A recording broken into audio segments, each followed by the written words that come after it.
morning of February 21st, 1935. The Norfolk's first, the MV Ecliptic's first morning at sea. After departing Southampton, England, on her maiden voyage to New York.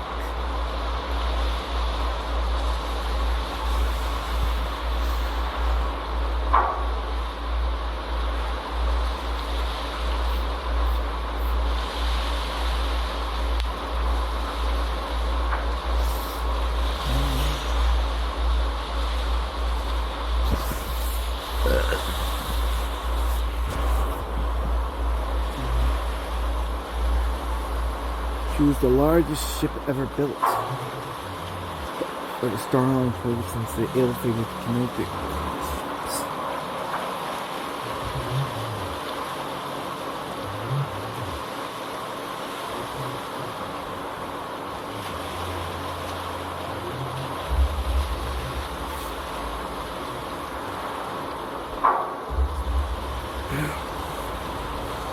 Ecliptic is different.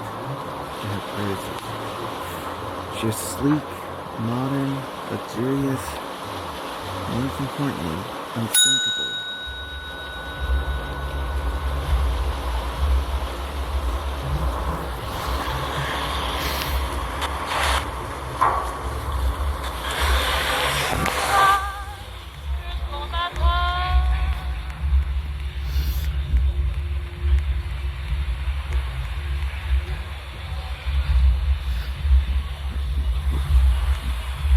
I think they share the same width.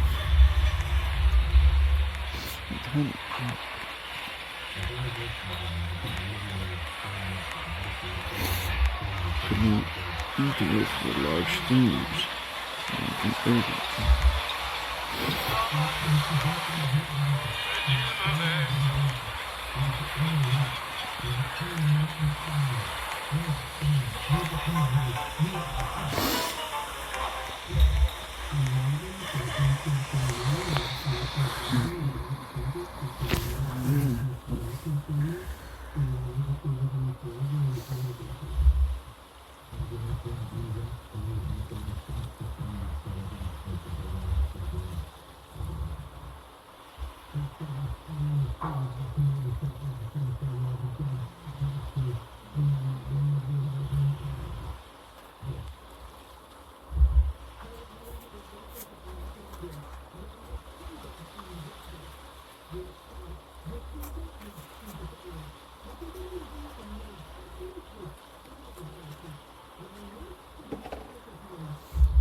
And yesterday she began her maiden voyage.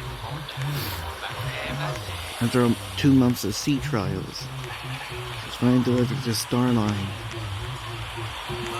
Even though she's registered in Liverpool like all Star Line ships, she docked in Southampton due to the depth of her draft.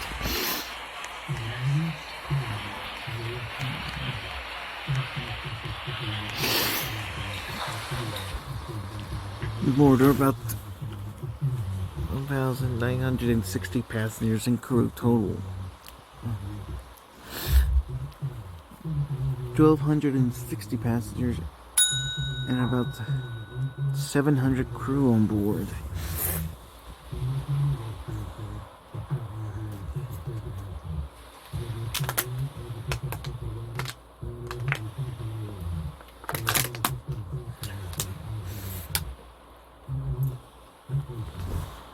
Still, these were pretty good numbers for ocean liner's maiden voyage.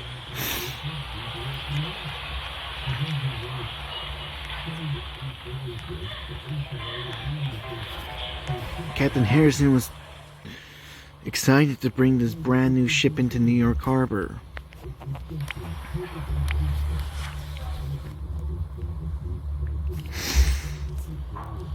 But what nobody knew is that design fault was about to be unleashed, causing a disaster of epic proportions. Ecliptic will soon meet a tragic fate.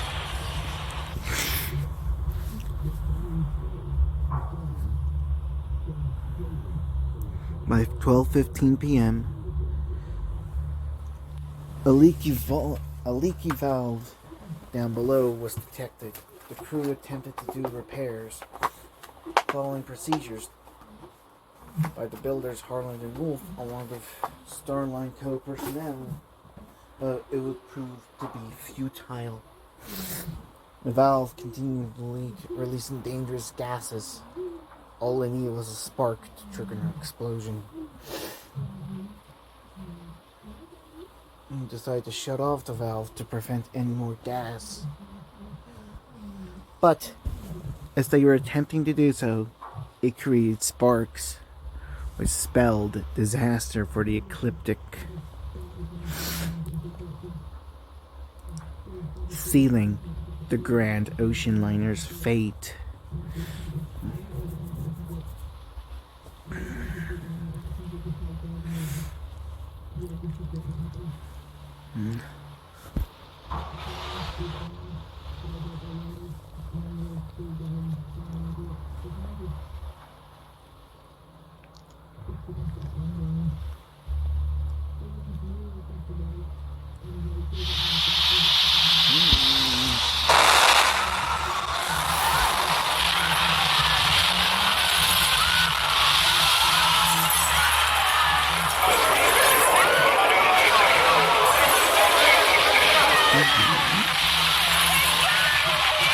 The explosion ripped through the hull. Seawater began pouring inside. Luckily, they were able to take the risk to stop the moment of the explosion.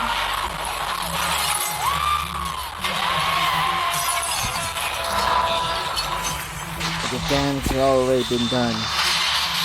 The ecliptic was doomed to sink. The builder who was on board that day lived to 6,000 hours to live, maybe 2 hours, depending on how the boat was pulled back against the flooding.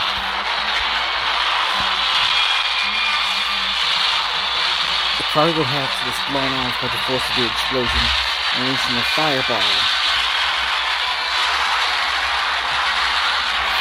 Ecliptic was doomed to sink. As the bow sails rose, water would spill over the tops of our boat heads. The pumps were trying to hold back against the flooding, but it was futile. There was one option to do: evacuate the passengers and call for help. A small fishing boat named the Hawaiian Fishermen responded to the distress calls. Attention all passengers. We are evacuating the ship. Please take your place at your home station. At this point, Captain Harrison had given the abandoned ship order.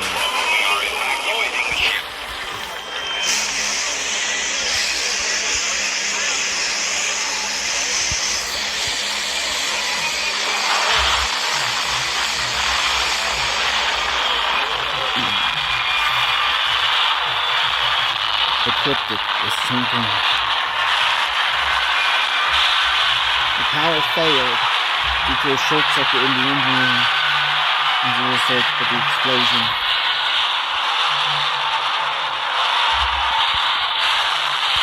Passengers made their way up as emergency lights kicked in the ship's interiors. The ship left with only backup power, seemingly she's on borrowed time.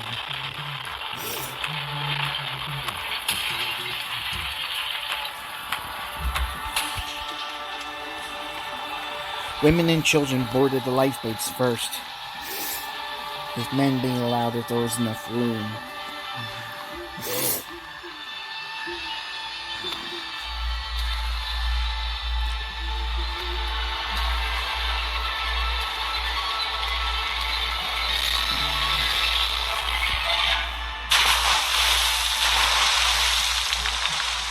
Abandoned ship, the lifeboats are now being lowered.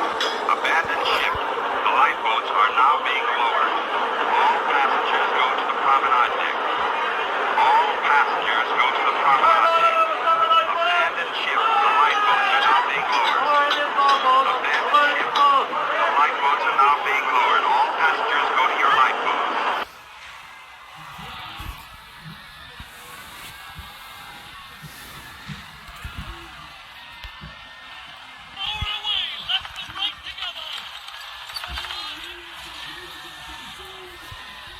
One by one, the lifeboats descended into the North Atlantic as the ecliptic limped lower by the head. The fire was intense.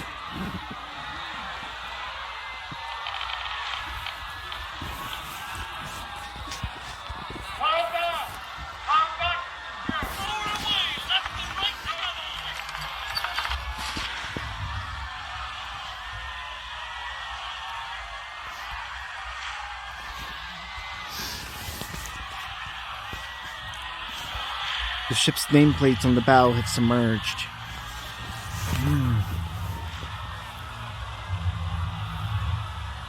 Signaling time was running out. Panicked passengers began to crowd around the aft boats, the stern.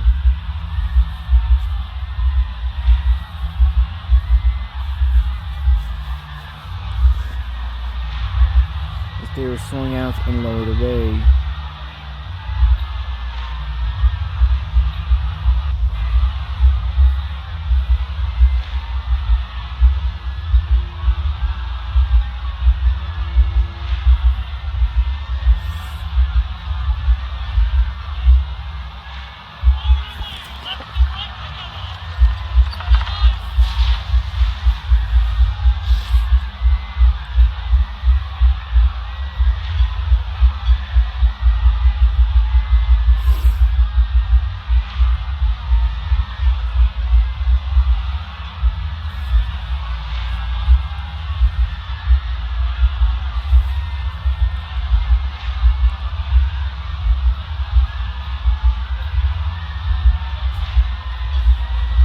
The ecliptic was sinking.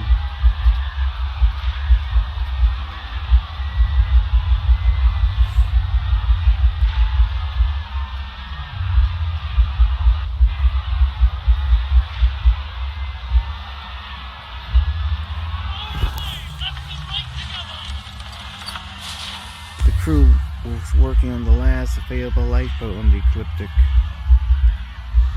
Its bow took a plunge to the bottom.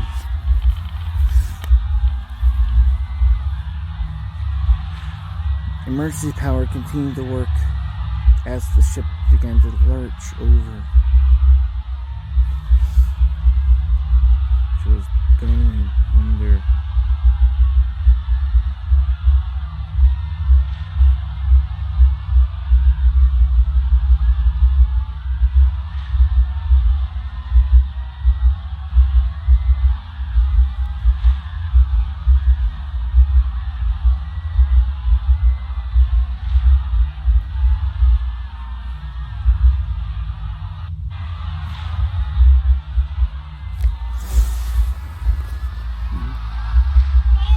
Last lifeboats launched, all passengers and crew have been safely evacuated. Captain Harrison is still on board. He would walk off the boat deck as the ship took a sudden plunge.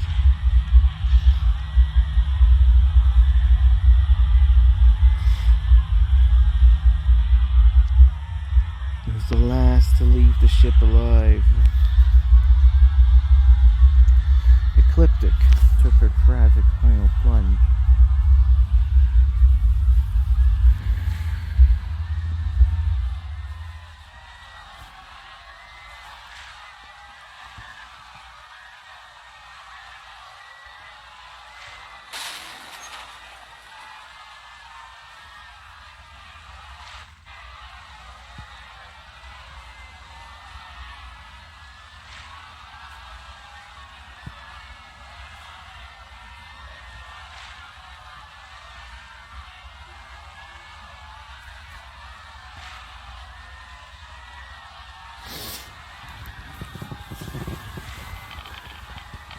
Just 2 hours after the initial explosion, her stern was sticking up out of the water.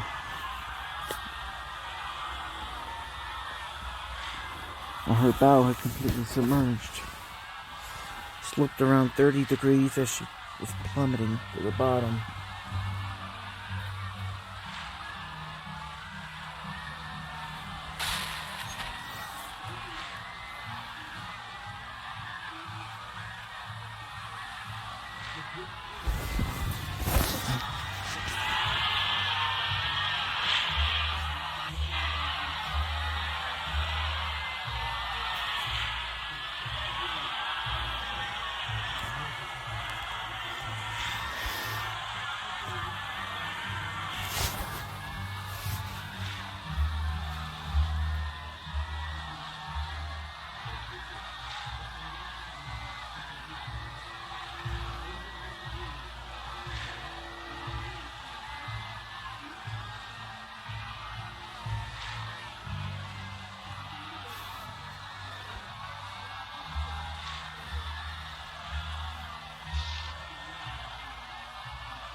By 3 p.m., just 2 hours and 45 minutes after the initial blast, in the ecliptic, the Pride of the Star Line sinks to the bottom of the Atlantic.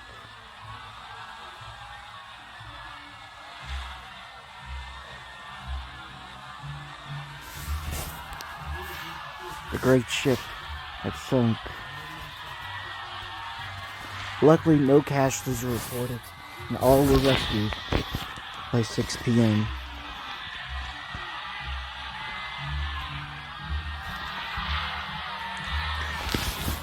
But this reminded Starline Co. of another tragedy that occurred years earlier, 23 years. However, before we get into the canopic story, we must go back much further. 32 years before Ecliptic's tragedy.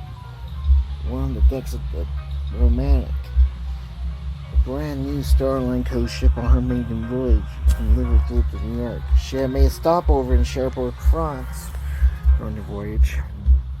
It's been a few days since we left the last port of call.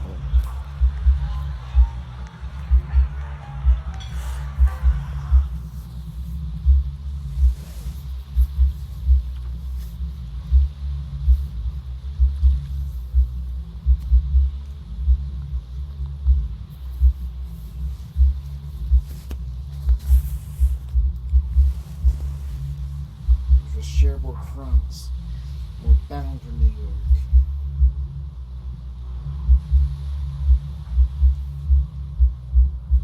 Weather had been smooth, and the ship has been on schedule.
The voyage seemed pretty smooth, and tomorrow she is due to arrive in New York City.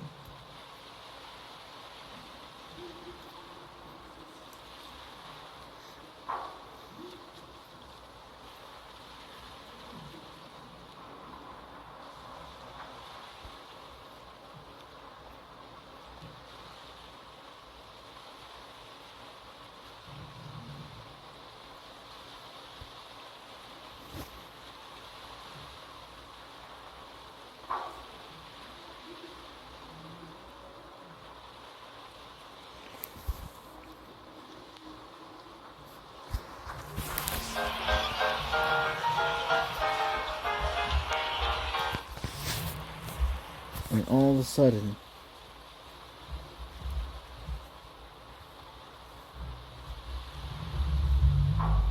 and without warning,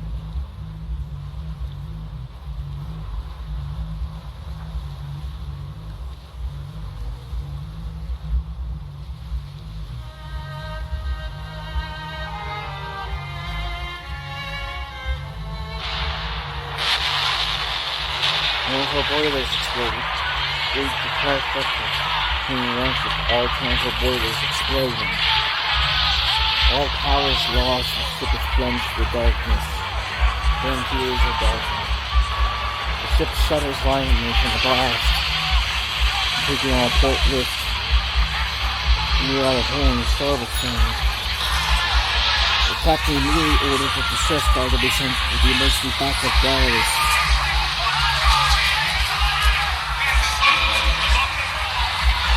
One of his lifeboats to be lowered as quickly as possible. Women and children first. The crew began to go to work.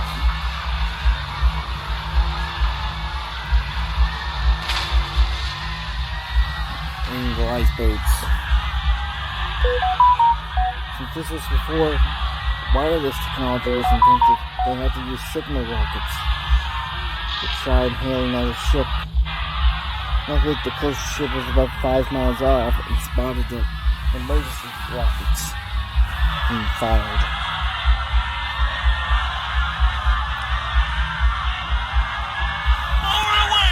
Boat 4 was loaded with R-65 seats taken. Evacuation was underway. The Ecliptic was sinking.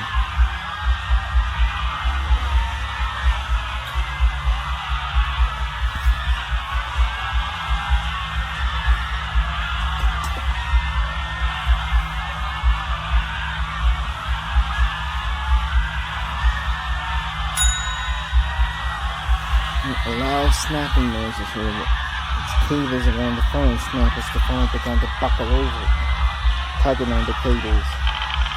The phone collapsed over the starboard. Luckily, no one was hurt.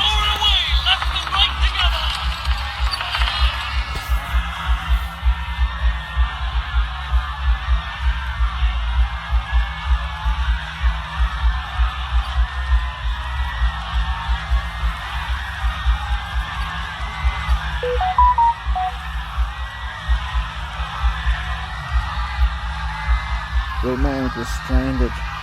Fires were raging. The other ships in the New England class had never had this type of incident before. So why did it happen on Romantic? It was just bad luck, I guess. Even though she was Christian, probably bottle breakdown impacted the hull, sending her down the slipway. Her boilers were just ticking time bombs, waiting to detonate.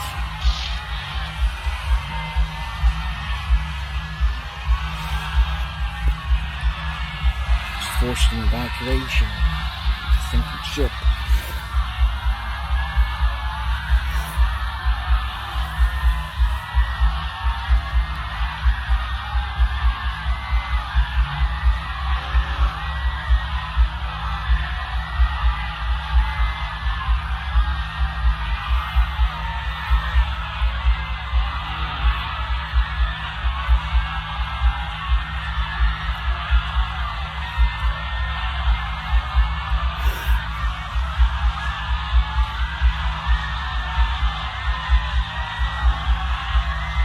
There's enough boats for everyone. More than enough to be exact.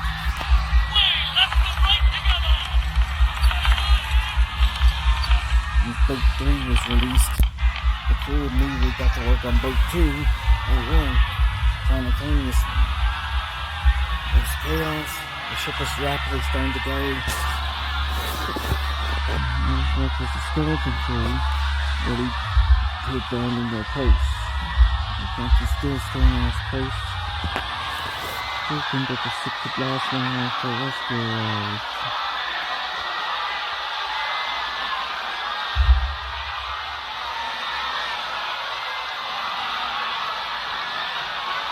Forward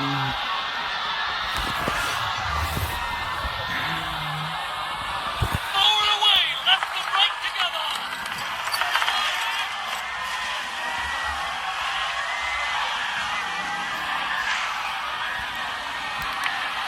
Photos from one of the lifeboats showed the ecliptic.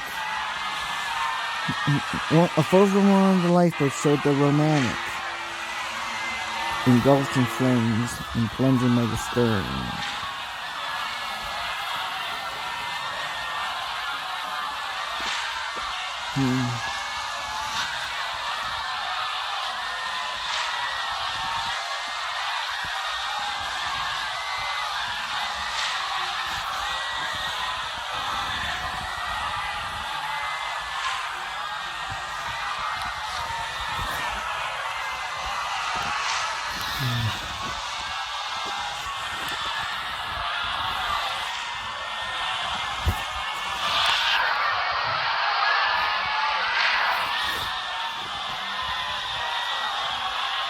The last of the skeleton crew flees the ship, and the captain is standing on the bridge as he awaits the end. He's following the old rule of sea. The captain always goes down the ship.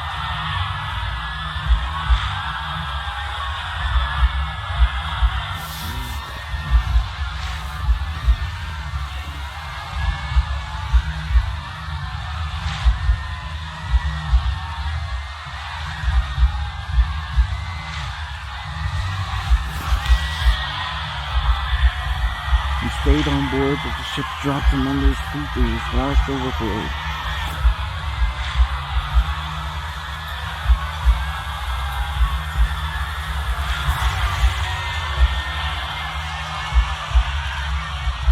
He was picked up by one of the lifeboats that came back for survivors.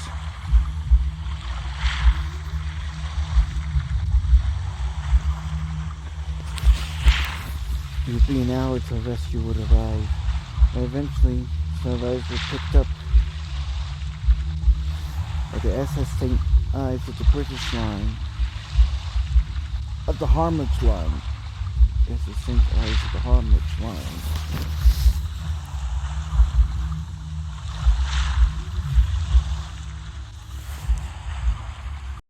Southampton, April 1912, RMS Titanic.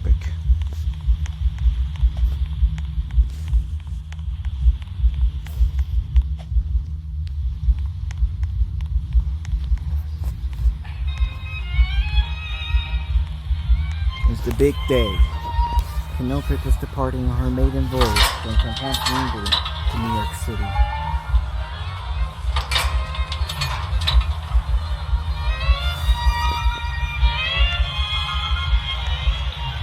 About 1,300 people board in Southampton.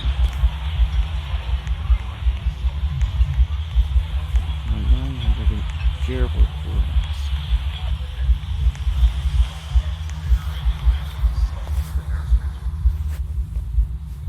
By 12 noon, it was time.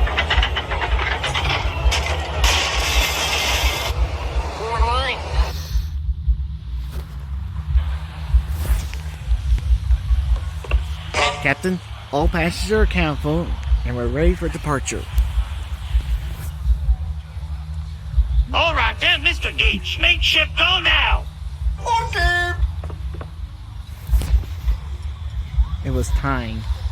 The largest ship in the Starline fleet was ready. It had been 9 years since the loss of Romantic, and we only have about 23 years till Ecliptic's maiden voyage. And Titanic was ready. Come back to the ship. Cast off.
Bound for New York City.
They only have 20 votes, enough for over half of those who will be on board for the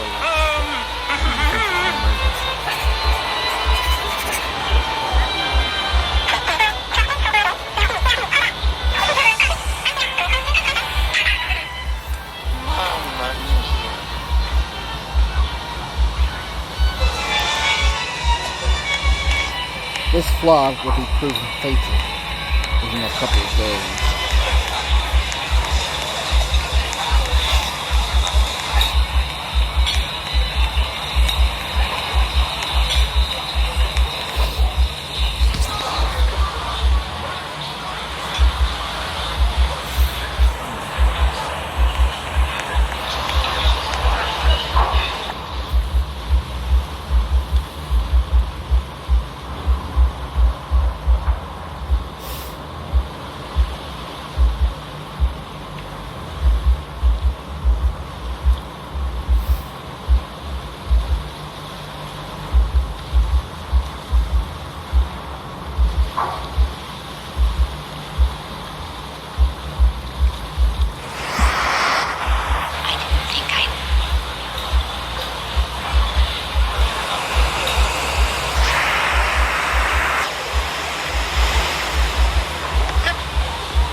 Cherbourg, France.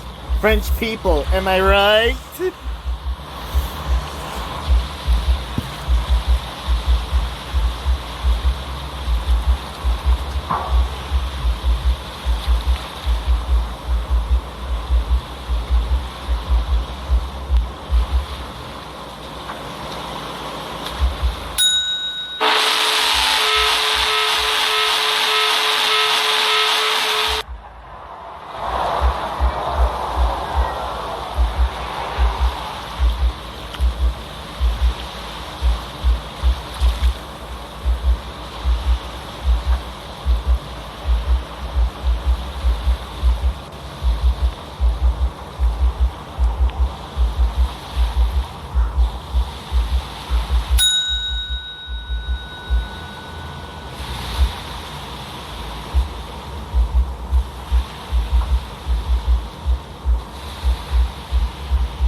French people, am I right?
You gotta be kidding me.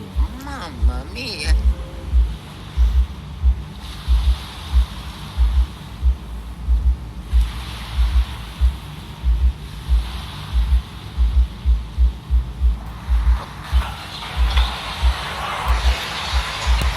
Well, I'm gonna head down to dinner.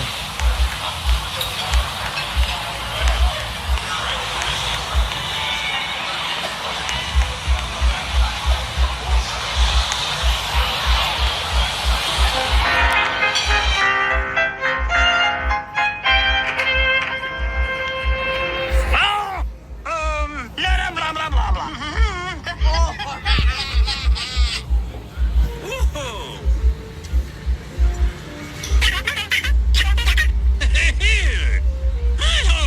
Blah, blah, blah, blah. Hi, I'm Daisy.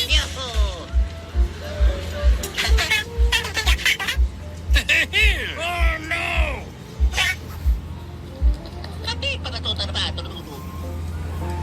Spaghetti meatballs and pizza pie. Mario. Hey, look, there's our food coming in. Here's your order. Oh my, this looks absolutely exquisite.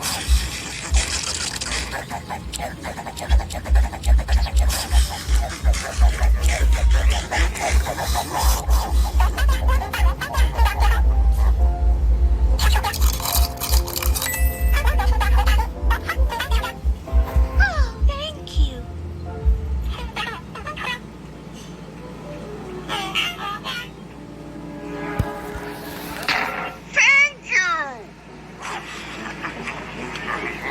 Piazza Matador Potonori, Rapato. I'm a gothic. Hi, I'm Daisy. Shit!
faster.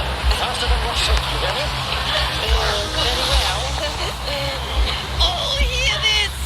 Increase speed beyond reason! Happy? Yes, I believe I am.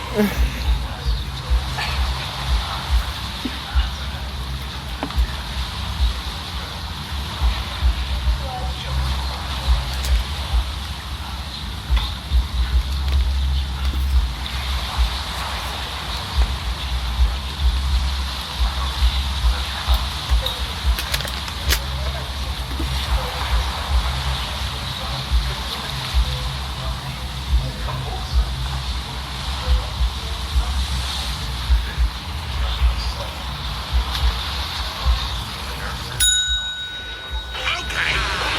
Let's get even hotter and sweatier. Love the heat! Love the heat! Love the heat!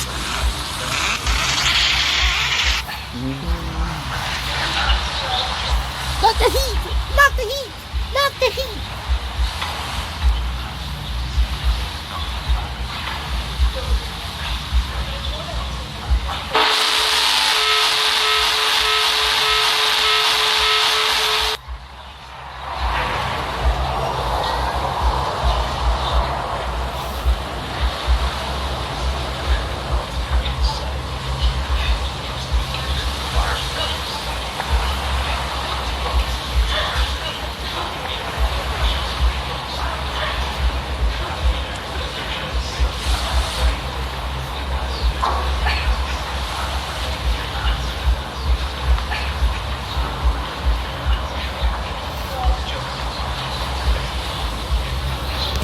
I had no idea that the speed they chose would be fatal.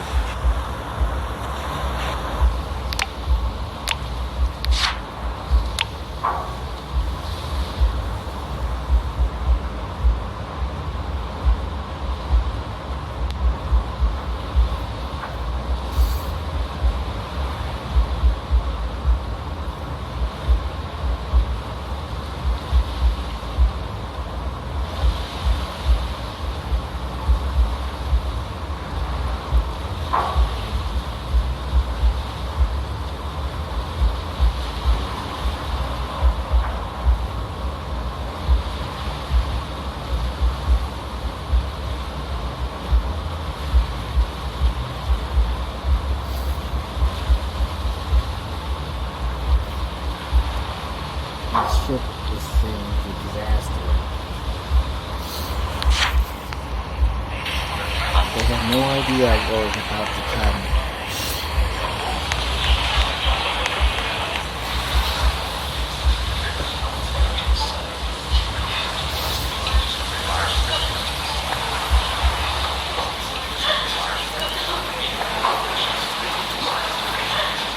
That night will be by the night of April 14th, 1912.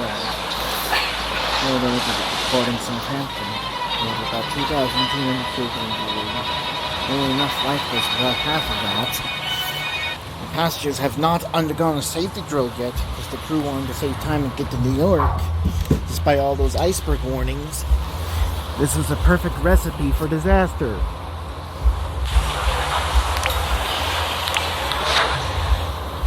A recipe waiting to happen.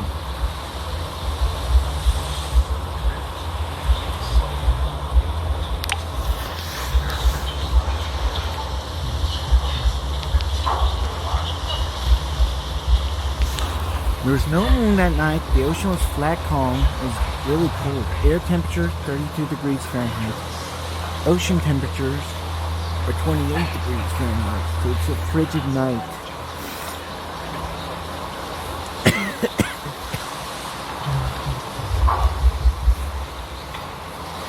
By 11:39 p.m., an iceberg will be spotted.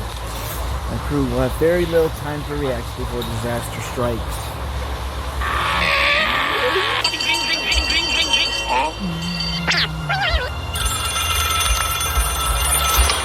Hello? Ernest Starboard! Close by the doors! Engine's full of stern!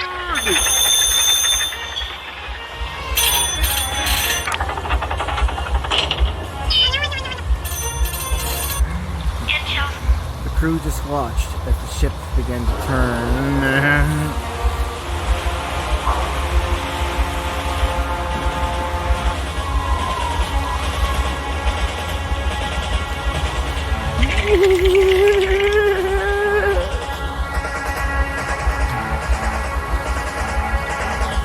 At 11:40 p.m., Canopic crashed.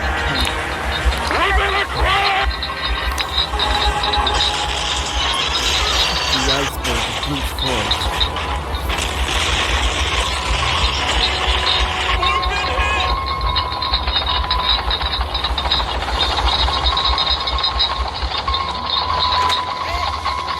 I just woke up from my midnight sleep. What in the world just happened? I can explain. You're an iceberg, Captain. Oh, no problem. Just close the doors and go back to full speed. Sir, Mr. Magler wants to have a word of you.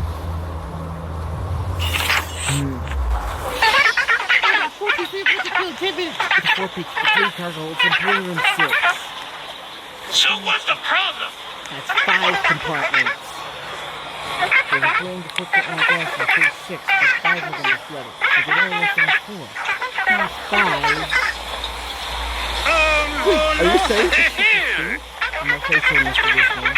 You can't find until it makes things worse. So you're saying the ship will sink? I'm afraid so, Captain. Waves roar the bows, go pull it down to the head. And more will spill over the tops of the bulkheads like an ice cream. There's no stopping it. Wait, can't we just use the pumps? The pumps are by your time. But no, Tony. In this moment, no matter what we do, Canopic will founder.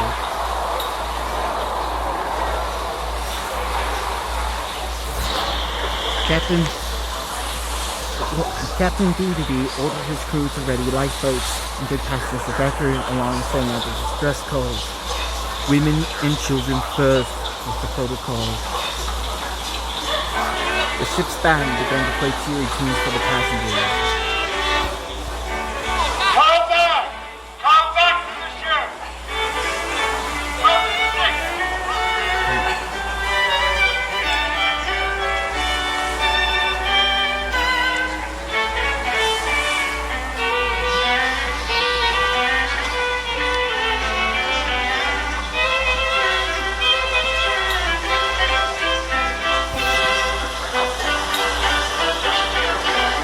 Lifeboats are swung out.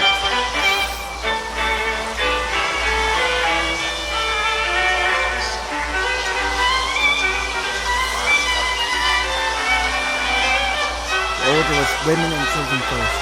Men will be allowed to listen off only.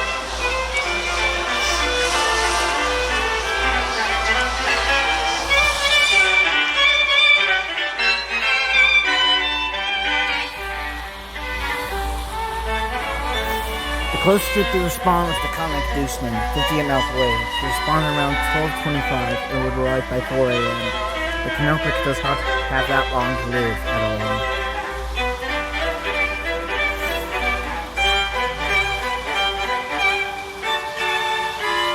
At 12:40 a.m., the first boats are lowered in the sinking ship.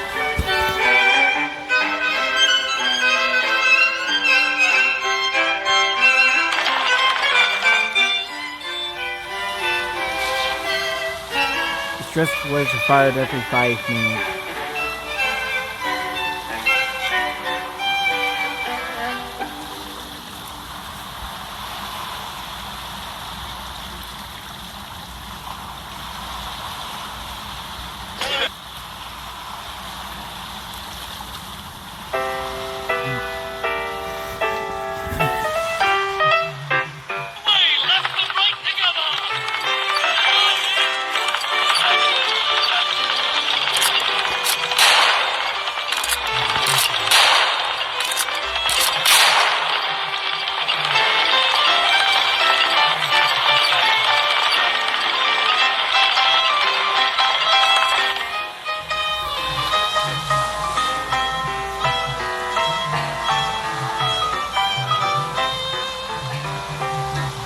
At 1 a.m., passengers were on the boat deck importing lifeboats.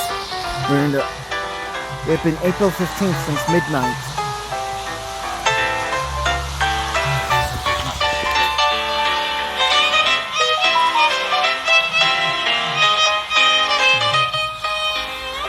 The ship was starting to list to port by around 4:15 a.m. That's when passengers began to realize there is true danger on board the Canopus.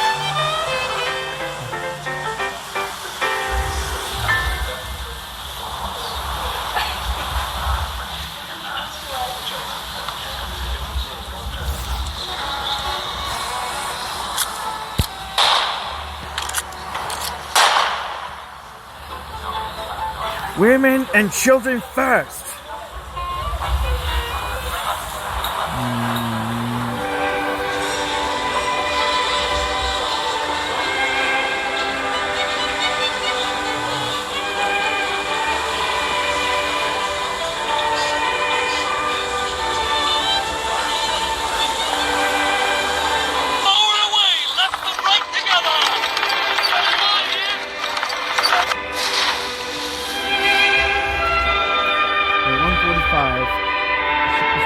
By around 10 degrees, the lights were starting to dim, despite the crew's efforts to keep them burning brightly, and the radio was starting to glitch out every now and then.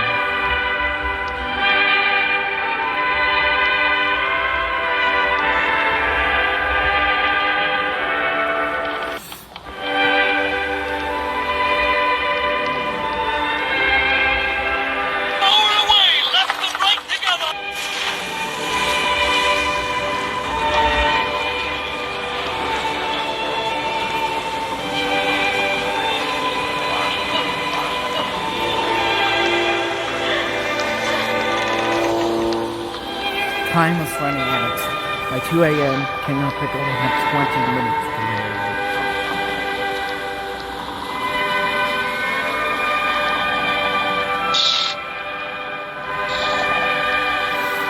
It was mass chaos.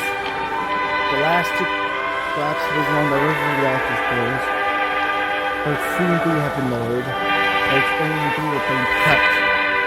The off roof.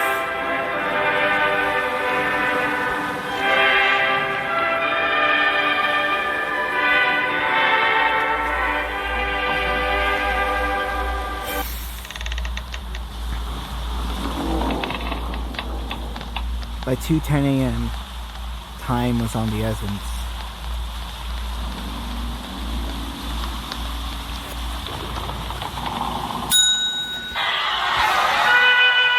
Shipwreck Fort begins their final piece.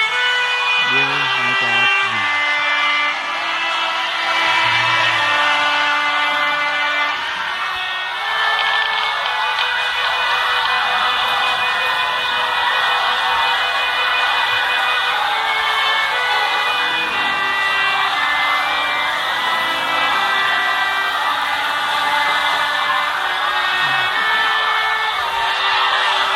Abandon ship! Every man for himself!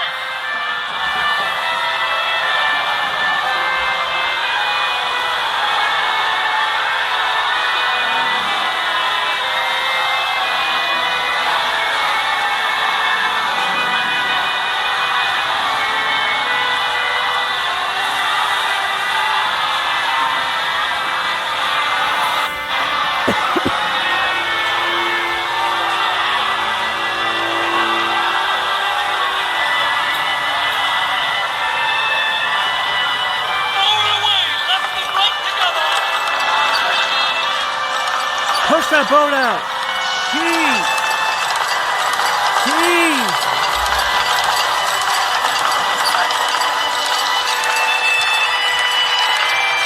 Jeez, man! Jeez!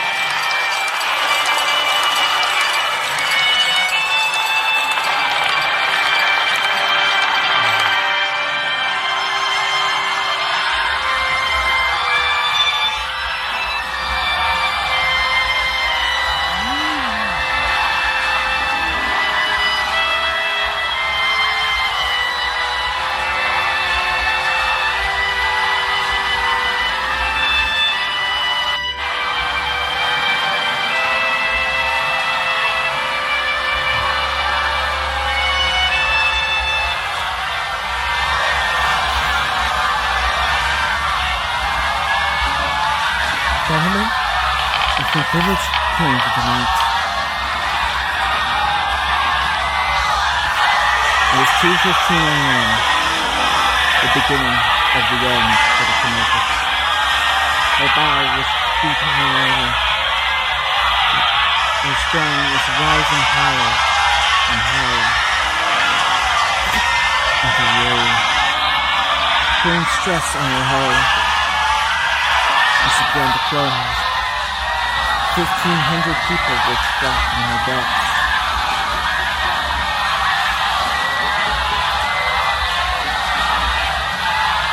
And from 3 massive propellers rose clearly out of the water.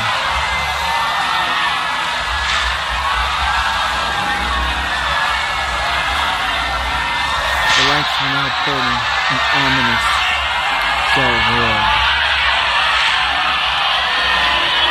The ultimate ominous sign of danger for the 1,500 people still aboard.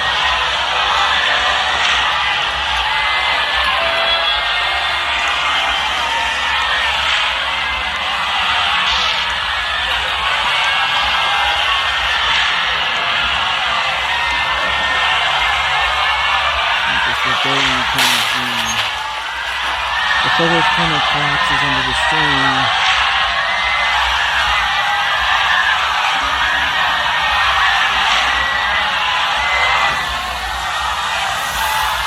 Washing 2 of the lifeboats away.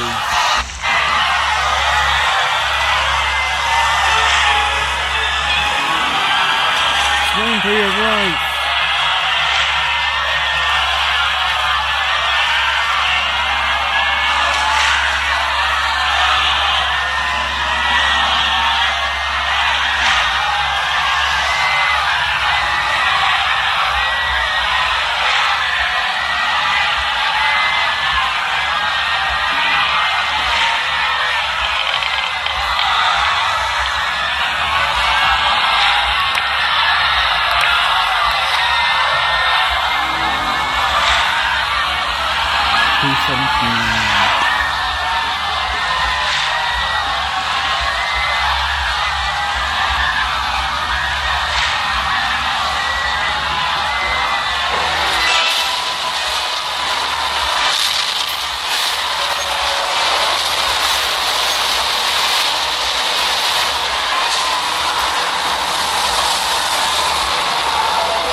people are dead. Most of us can be to hypothermia.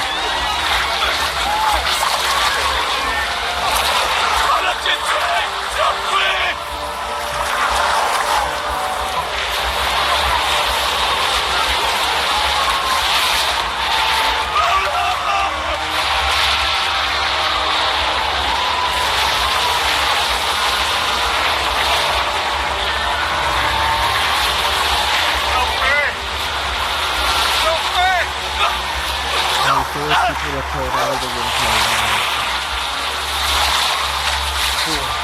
1,500.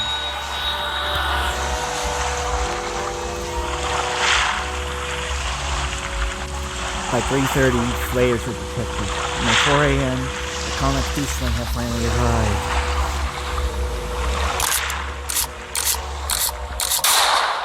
Where are the players? They're over here. Over here. Come back to the ship! Something sick!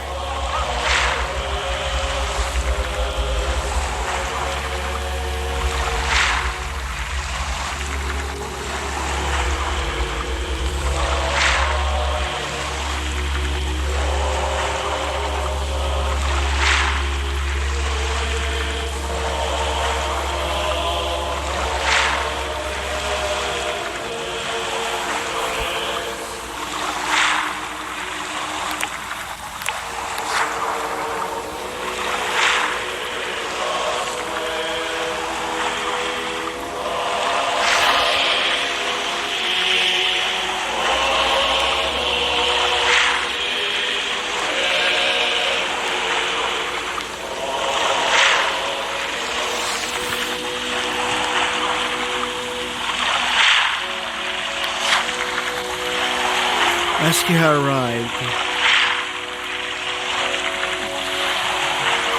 Comic doucheman began pickups arrived by 4:10. We were waiting our turn to be picked up.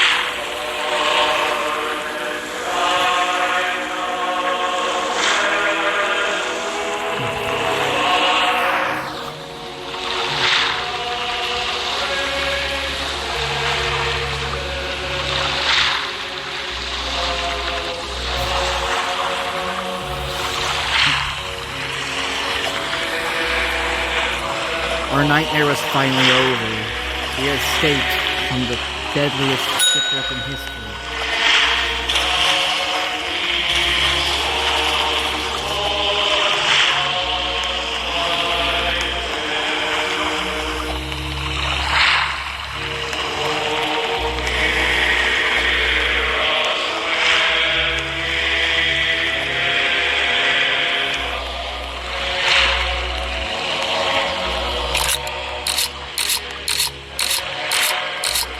Firefighters to signal survivors.